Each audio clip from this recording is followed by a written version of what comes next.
नमस्ते बच्चों। आज हम संस्कृत पाठ 1 का अध्ययन करेंगे।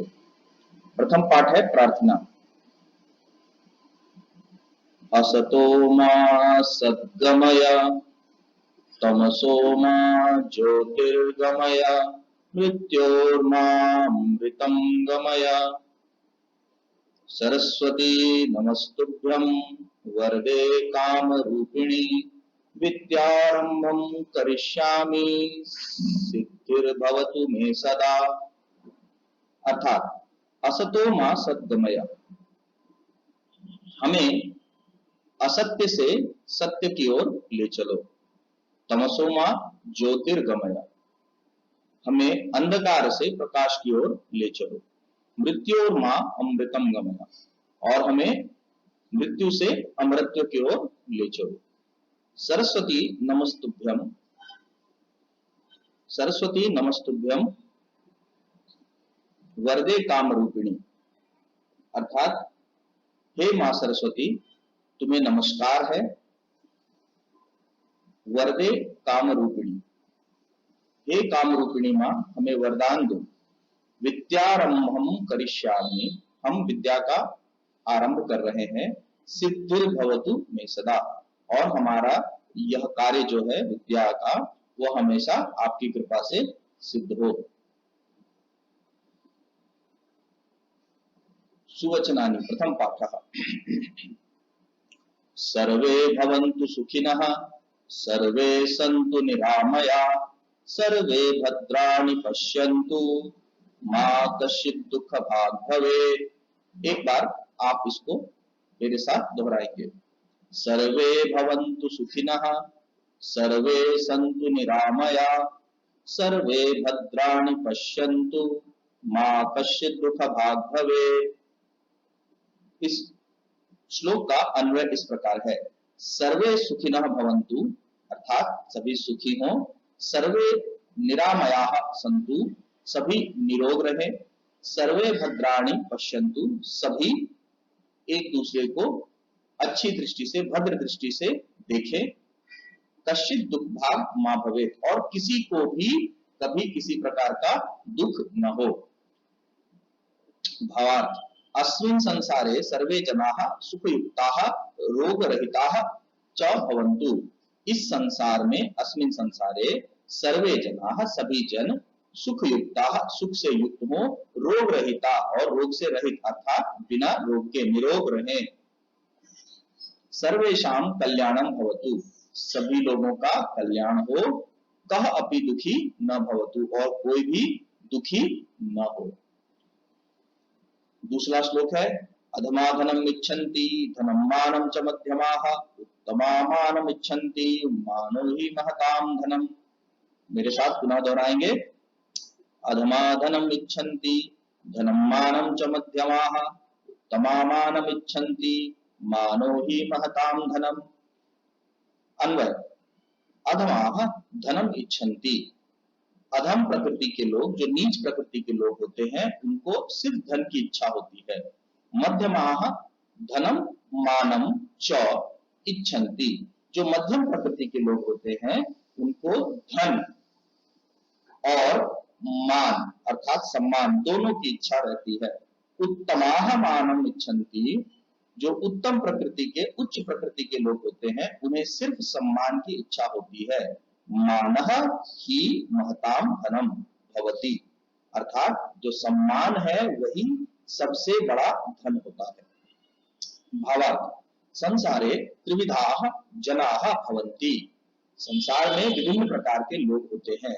एतेषु, ये अधमाः, जनाः सन्ति, इसमें वो अधम लोग भी होते हैं जो सर्वदा येन केन प्रकारेण धनम एवं प्राप्तुमिच्छन्ति, जो किसी भी प्रकार से सिर्फ धन की ही इच्छा रखते हैं, चाहे वह सही तरीका हो या गलत तरीका हो। मध्यम श्रेण्याः जनाः धनेन सह सम्मानम अपि इच्छन्ति, और जो मध्यम श्रेणी के लोग होते हैं वह धनेन धन के साथ, सह धन के साथ, सम्मानम सम्मान की भी इच्छा रखते हैं। परम श्रेष्ठाः जनाः, किंतु जो श्रेष्ठ जन होते हैं केवल सम्मानम वांछयन्ति, वह सिर्फ सम्मान की इच्छा, वांछयति अर्थात इच्छा, सम्मान की इच्छा रखते हैं। यतः तेषां कृते सम्मानः, इसीलिए उनका सम्मान करना चाहिए, यह महत्वपूर्ण है। भवती धनस्य कोपि मूल्य न भवती, उनके लिए या आपके लिए, यहाँ पर भवती शब्द का दो अर्थ हो सकता है। आपके लिए धन का कोई मूल्य नहीं होता, यहाँ आप प्रयोग किया गया है उत्तम श्रेणी के लोगों के लिए। अब देखते हैं इनका शब्दार्थ। निरामयाः, निरामयाः का अर्थ होता है निरोगी होना, हेल्दी विदाउट एनी डिजीज। भद्राणी मतलब कल्याण, वेलफेयर ऑफ एवरीवन। दुख भाग, दुख का भागी, समवन हु बियर्स सॉरोज। महताम महान लोगों का, या ऑफ ग्रेट पीपल या ग्रेट पीपल्स। तीसरा श्लोक है जाड्यम धियो हरति सिंचयति वाचि सत्यम मनोनन्ति दिशति पापम अपाकरोति चेतः प्रसादयति दिक्षु तनोति कीर्तिम सत्संगतिः तथय किम न करोति पुंसाम। मेरे साथ दोहराएंगे। जाड्यम धियो हरति सिंचयति वाचि सत्यम मानोन्नति दिशति पापम अपाकरोति चेतः प्रसादयति दिक्षु तनोति कीर्तिम सत्संगतिः कथय किम न करोति पुंसाम। सत्संगतिः धियः जाड्यम हरति, सत्संगति अच्छे लोगों की संगति, धियः मतलब आत्मा, जाड्यम मतलब अंधकार या अज्ञानता, हरति तो इसका अर्थ हुआ कि सत्संगति अच्छे लोगों की संगति धिय आत्मा के अंधकार का हरण करती है। वाचि सत्यम सिंचयति, वाणी को सत्य से सिंचित करती है। मानोन्नति दिशति, दिशति और सम्मान को दिशा प्रदान करती है या सम्मान को दिखाती है। पापम अपाकरोति, पाप से अपाप के रास्ते पर या पाप को नष्ट करती है। चेतः प्रसादयति, मन को प्रसन्नता प्रदान करती है। दिक्षु कीर्ति तनोति, और हमें कीर्ति प्रदान करती है। तथा सत्संगति पुंसाम किम न करोति, पुंसाम का अर्थ पुरुषों के लिए या मानवों के लिए। बताइए सत्संगति मानवों के लिए क्या क्या नहीं करती है। भावार्थ सज्जनानां मित्रता बुद्धेः मूर्खतां नाशयति, सज्जनों की मित्रता बुद्धि से मूर्खता का नाश करती है। अनया एव मानवः सत्यम वदति अथवा सत्यस्य मार्गम अनुसरति, अर्थात इससे क्या होता है, मानव सत्य बोलता है या सत्य के मार्ग का अनुसरण करता है। सज्जनानां मित्रतया मनुष्या सम्मान प्राप्नुवन्ति, सज्जनानां सज्जनों की मित्रता से मनुष्य को सम्मान प्राप्त होता है।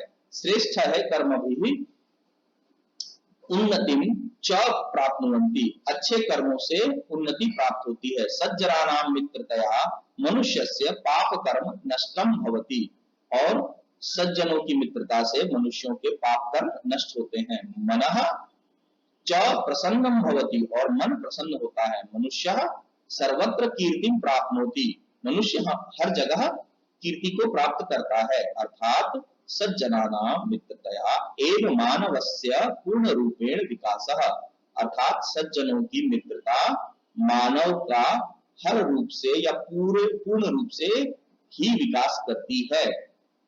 न दुष्टानां मित्रतया, न कि दुष्टों की मित्रता। चौथा श्लोक है निंदन्तु नीति निपुणाः यदि वास्तुवन्तु लक्ष्मी समाविशतु गच्छतु वा यथेष्टम् अद्यैव वा मरणामस्तु युगान्तरे वा न्यायात्पतः प्रविचलन्ति तदम न धीराः। अन्वय नीति निपुणाः यदि निंदन्तु स्तुवन्तु वा, नीति निपुण जो लोग होते हैं अर्थात जो नियमों को पालन करने वाले होते हैं, उनको निंदा या स्तुति से कोई फर्क नहीं पड़ता। लक्ष्मी समाविशतु, लक्ष्मी उनके पास रहती है। यथेष्टम गच्छतु, और उनके जो इष्ट देवता हैं वह भी उनके साथ हमेशा रहते हैं। मर अद्यैव अस्तु युगांतरे वा, आज मरे या युगों बाद मरे, धीराः न्यायात् पथम पदम न प्रविचलन्ति, जो धीर प्रकृति के व्यक्ति होते हैं वह न्याय के पद से कभी भी विचलित नहीं होते हैं। भावार्थ, अस्मिन् संसारे ये धीराः जनाः सन्ति, इस संसार में धीर अर्थात धैर्यवान मनुष्य हैं। नीति पालने सिद्धाः जनाः, जो नीतियों का पालन करते हैं। यदि तेषां निंदां कुर्वन्ति प्रशंसावाः तेषां समीपे धनं तिष्ठति, उनको निंदा या प्रशंसा से कोई फर्क नहीं पड़ता। तेषां समीपे धनं तिष्ठति, उनके पास धन हमेशा रहता है। तेषां मृत्यु अद्य भवति, उनकी मृत्यु आज हो, अथवा बहुकालस्य पश्चात या बहुत समय के बाद हो। ते धैर्यवन्तः, वो धैर्यवान जन सत्यस्य मार्गः कदापि न त्यजन्ति, सत्य के मार्ग को कभी नहीं छोड़ते हैं। अर्थात बुद्धिमान जनाः निंदायाः प्रशंसायाः धनस्य मृत्योः च भयेन सत्यस्य मार्गं कदापि न त्यजन्ति। अतः जो बुद्धिमान जन होते हैं वो निंदा, प्रशंसा, धन, मृत्यु, इन सभी के भय से सत्य का मार्ग कभी नहीं छोड़ते। आइए शब्दार्थों को एक बार विचार करते हैं। जाड्यम मतलब मूर्खता, जड़ता या अंधकार। फुलिशनेस, वाणी में, इन द स्पीच। मनोन्नति, सम्मान में वृद्धि, इनहेंसमेंट इन ऑनर, रेस्पेक्ट। अपाकरोति, दूर करती है, ड्राइव्स अवे, मन को हर्ट। तनोति, फैलाती है, स्प्रेड्स। पुनसाम, पुरुषों, व्यक्तियों को, पीपल्स। निंदन्तु, बुराई करें, मेनी डिफेम, मे डिफेम। स्तुवन्तु, प्रशंसा करे, मे प्रेज। यथेष्टम, इच्छानुसार, एज पर ओन विल। युगांतरे, लंबे समय बाद, आफ्टर अ लॉन्ग पीरियड। न्यायात् पथः, न्याय के मार्ग से, from the path of justice. धीरा, धैर्यशाली लोग, पीपल हैविंग पेशेंस। पांचवा श्लोक देखते हैं। पापान् निवारयति योजयति हिताय, गुह्यं निगुह्यति गुणात् प्रकटीकरोति। आपद्गतं च न जहयति जहाति ददाति काले, सन्मित्रलक्षणमिदं प्रवदन्ति सन्तः। इस श्लोक में अच्छे मित्र का लक्षण बताया गया है। अन्वय, सन्मित्रम, अच्छा मित्र, पापात् निवारयति, पाप से निवारण करता है या पाप से हमें दूर ले जाता है। हिताय योजयते, हमारे हित की योजनाओं को हमें बताता है या हमारे भले का रास्ता हमें बताता है। गुह्यम निगुह्यति गुणान प्रकटी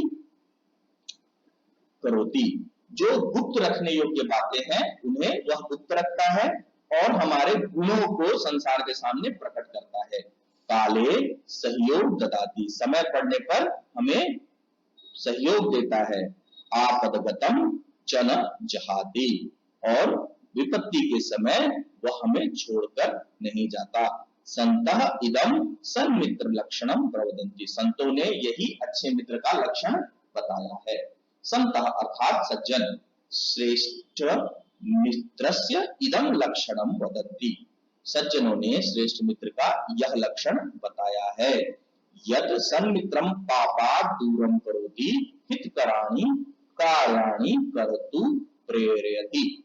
संतों ने अच्छे मित्र का यह लक्षण बताया है कि अच्छा मित्र पाप से दूर करता है, हमारे हित के लिए कार्य करता है और हमें अच्छे कार्यों की प्रेरणा देता है। मित्रस्य दुर्गुणाम सर्वेषां समक्षे न कथयति, वह अपने मित्र के दुर्गुणों को सबके सामने नहीं कहता है। अपितु गुणान एव प्रकटे, लेकिन तू हमारे गुणों को प्रकट करता है। आपातकाले अपि च मित्रम त्यजति न अपितु, और मुसीबत के समय आपातकाले हमें वह छोड़कर नहीं जाता। तस्य सहायताम करोति, और वह हमारी सहायता करता है। तस्मै सर्वविधम सहयोगम यच्छति, और इसी प्रकार सभी विधि से, सभी रास्तों से हमारा विपत्ति के समय सहयोग करता है। शब्दार्थ देखते हैं। निवारयति, दूर करता है, मेक्स हिम और हर स्टे अवे। गुह्यम, छिपाने योग्य को, टू बी हिडन, निगुह्यति, छिपाता है। आइए पाठ का अभ्यास करते हैं। पाठम पठित्वा वदन्तु लिखन्तु च शुद्धम अथवा अशुद्धम, सत्संगति कीर्तिम प्रसारयति। सत्संगति कीर्तिम प्रसारयति, सत्संगति कीर्ति का प्रसार करती है। अब इसमें आपको यह देखना है कि यह जो पंक्ति है, यह जो वाक्य है संस्कृत का, यह शुद्ध है या अशुद्ध है। यदि यह वाक्य शुद्ध है तो यहाँ आपको लिखना है शुद्धम, और यह अशुद्ध है तो यहाँ अशुद्धम लिखना है। धैर्यवन्तः जनाः सत्य मार्गम त्यजन्ति। तो आपको पाठ को पढ़ना है, वापस से श्लोक को पढ़ना है, उसके अन्वय और भावार्थ को देखना है, और वहां से इन वाक्यों को ढूंढ करके शुद्ध और अशुद्ध यहाँ लिखना है। अगले प्रश्न में देखते हैं। मंजूषायाम प्रदत्त पदयः रिक्त स्थानानि पूरयन्तु। ये जो शब्द मंजूषा दी हुई है, यहाँ से शब्द को लेकर के इन रिक्त स्थानों में इसको भरना है। उसी प्रकार मंजूषाया उचित अर्थम चित्वा लिखतु। तीसरे प्रश्न में है, इस मंजूषा से शब्द का चयन करना है और सही शब्द के आगे उसका अर्थ लिखना है। एतेषां प्रश्नानाम उत्तराणि एक पदेन वदन्तु लिखन्तु च। इन प्रश्नों का उत्तर सिर्फ एक शब्द में लिखना है। एतेषां प्रश्नानाम उत्तराणि पूर्ण वाक्येन वदन्तु लिखन्तु च। इन प्रश्नों के उत्तर आपको पूर्ण वाक्य में लिखने और बोलने हैं। संतः कस्य लक्षणम प्रवदन्ति। संतों ने किसका लक्षण बताया है। तो पीछे श्लोक और उसका अन्वय देख करके इन प्रश्नों के उत्तर आपको लिखने हैं। अगले प्रश्न देखते हैं। स्थूल पद मादृत्य प्रश्न निर्माण कुर्वन्तु। ये जो शब्द, ये जो वाक्य दिया हुआ है, इससे प्रश्न का निर्माण करना है वाक्य को पढ़कर। उचित भावम चित्वा इति चिन्हेन चिन्हितम कुर्वन्तु। सही भाव चुन करके उसे आप टिक करेंगे। नीति चेतन प्रसादति। तो मन को कौन प्रसन्नता प्रदान करता है। मनः प्रसन्नम न भवति, मनः दुखी भवति, चित्तम प्रसन्नम भवति। तो यहाँ पर जैसे यह सही उत्तर है, तो यहाँ पर आप इस प्रकार से उत्तर को चिन्हित करेंगे। अब आते हैं प्रश्नवाचकानि पदानि, व्याकरण के भाग में। किम, किम का अर्थ अंग्रेजी में होता है व्हाट, हिंदी में क्या। सर्वनाम पद है और इसका तीनों लिंग इस प्रकार होता है। कह प्रथम पुरुष में या एक वचन में होता है कह, का, किम। पुल्लिंग में कह, स्त्रीलिंग में का और नपुंसकलिंग में किम। उदाहरण है कह बालकः, का बालिका, किम फलम, एवमेव अन्यानि रूपाणि, के बालकाः, कस्याः बालिकाः, कानि बालका। तो ये आपको इसमें कारक विभक्ति में इनका रूप लिखा हुआ है। कह, के, केन, केभ्यः, कस्य, कस्मिन्, का, कस्या, कस्याम, काम, कस्मै, काः, किम, कानि, कानि, कस्य, कस्मिन्, केषाम। किम शब्दस्य उचित रूप है रिक्त स्थानी कुर्वन्तु। इसमें किम शब्द के उचित रूप को यहाँ आपको रिक्त स्थान में पूर्ण करना है। इसी प्रकार यहाँ पर वाक्य सही शब्द को लेकर के इन वाक्यों को संयोजित करके आपको इन शब्दों को संयोजित करके वाक्य निर्माण करना है। अन्यानि प्रश्नवाचकानि पदानि, पदा, और कुछ और भी शब्द दिए हुए हैं जिनसे आप प्रश्न का निर्माण कर सकते हैं। जैसे कदा, पुत्र, कथम, किमर्थम, कुतः, कति, कब, कहाँ, कैसे, किस लिए, कहां से, कितने। उपसर्ग, उपसर्ग वह शब्द होता है जो किसी भी शब्द के आगे लग करके उसका अर्थ बदल देता है, इसीलिए इसको उपसर्ग बोला जाता है। निगुणः, निर्गुणः, उपैति, उपजोड़, उपैति, निपातेन, निपातेन, परिवर्तने, परिवर्तने। परिवर्तन्ते, सुकृतिनः, सुकृतिनः। इस प्रकार उपसर्ग के प्रयोग से शब्दों का निर्माण किया जाता है। एतेषां प्रयोगाः पदानाम् आदौ प्रारंभे भवति। आहारः, आ योज्य हारः, उपकारः, उपयोज्य कारः, विहरति, वियोज्य हरति, आगच्छति, आ योज्य गच्छति, एवमेव अन्यत्र अपि। उपसर्गेण युक्तस्य पदस्य अर्थ क्वचिन् भिन्ना अथवा विशिष्टा भवन्ति। उपसर्ग युक्त पद वह मूल शब्द से उसका अर्थ भिन्न होता है।